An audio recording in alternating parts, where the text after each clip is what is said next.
वो लोग तुम्हें जीने नहीं देंगे।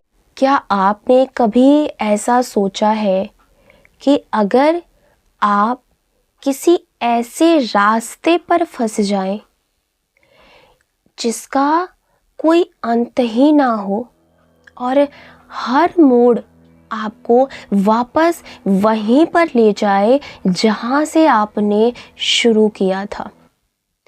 आज की कहानी हमारी दिल्ली हाईवे के ही एक ऐसे अनदेखे रास्ते की कहानी है जहां पर वक्त थम गया और सच्चाई कल्पना से भी ज़्यादा डरावनी है। अर्जुन और राहुल उस रात ट्रक में बहुत ही कीमती कंसाइनमेंट लेकर के निकले थे।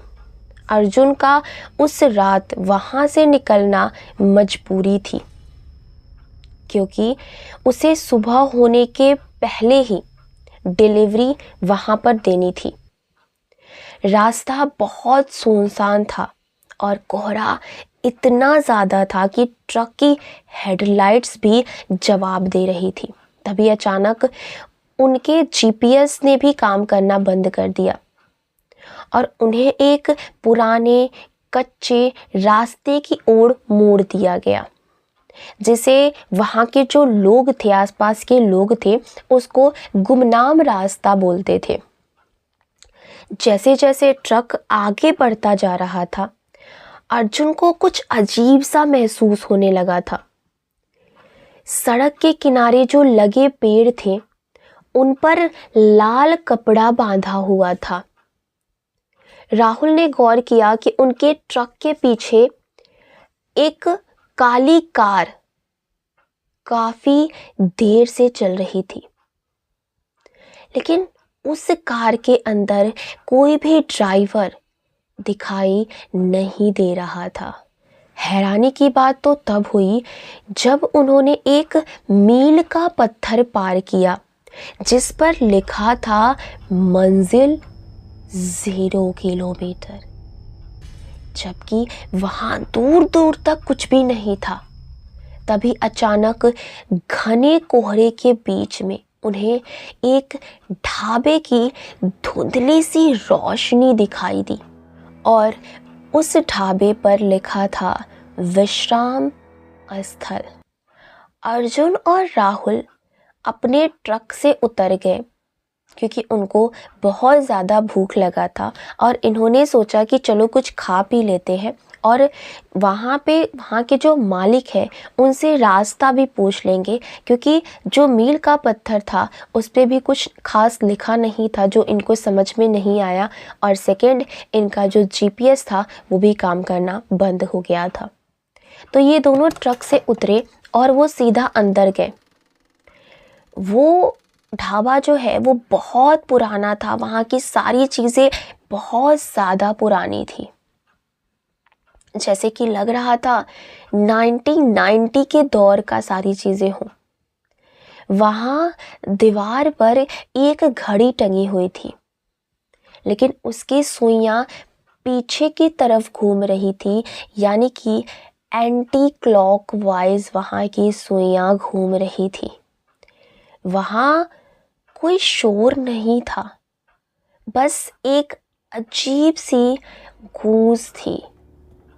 काउंटर पर एक रजिस्टर रखा हुआ था। जब अर्जुन ने उस रजिस्टर के पन्ने को पलटा तो उसमें हर उस इंसान की एंट्री थी जो उस रात वहाँ रुका था। सबसे चौंकाने वाली बात ये थी कि उस रजिस्टर में अर्जुन के पिता के दस्तखत थे जो कि 20 साल पहले इसी हाईवे से गायब हो गए थे। दस्तखत के तुरंत नीचे लिखा था वो लोग तुम्हें जीने नहीं देंगे अर्जुन। घबरा करके ये दोनों ट्रक की तरफ भागे और ये दोनों ट्रक में जाकर के जल्दी से बैठ गए और ट्रक स्टार्ट किया और पूरी रफ्तार से ये भागने लगे। ट्रक चलाते चलाते लगभग 10 मिनट हो गए थे और उन्हें ऐसा लगा कि वो दिल्ली हाईवे के मेन हाईवे तक पहुंच गए हैं। लेकिन जैसे ही कोहरा छटा, उनके सामने फिर वही ढाबा खड़ा था, विश्राम स्थल। इस बार अर्जुन ट्रक से उतरा और उसने गुस्से में ढाबे का दरवाजा धक्का देकर के खोल दिया। अंदर का नजारा देखकर उसके तो होश उड़ गए।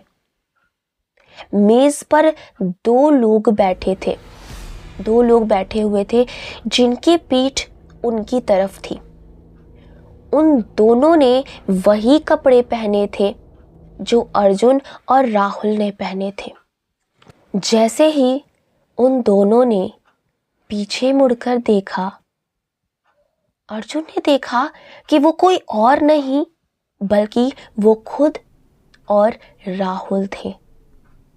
वो वहां सालों से बैठे हुए थे, उनकी आंखें पथरा चुकी थीं और वो बार बार एक ही शब्द दोहरा रहे थे, सफर अभी शुरू हुआ है। तभी अचानक से ढाबे की सारी लाइटें बंद हो गई। अर्जुन को अपने पीछे किसी के चलने की आहट सुनाई दी। उसने पीछे मुड़कर देखा तो वहां पुरानी कार खड़ी थी और उसका दरवाजा धीरे से खुला और जैसे उसे कोई अंदर बुला रहा था। आज भी दिल्ली हाईवे के उस पुराने मोड़ पर लोगों को एक ट्रक की हेडलाइट्स दिखाई देती है जो कभी ओझल नहीं होती है। लोग कहते हैं कि अर्जुन आज भी उस ढाबे में अपने पिता के साथ बैठा है और उस रजिस्टर में नए नाम आने का इंतज़ार कर रहा है। तो आज की कहानी बस इतनी ही। आपको कहानी कैसी लगी है कमेंट सेक्शन में ज़रूर बताइएगा। मिलते हैं अगले वीडियो में एक नई स्टोरी के साथ। तब तक अपना ख्याल रखिएगा। Bye bye.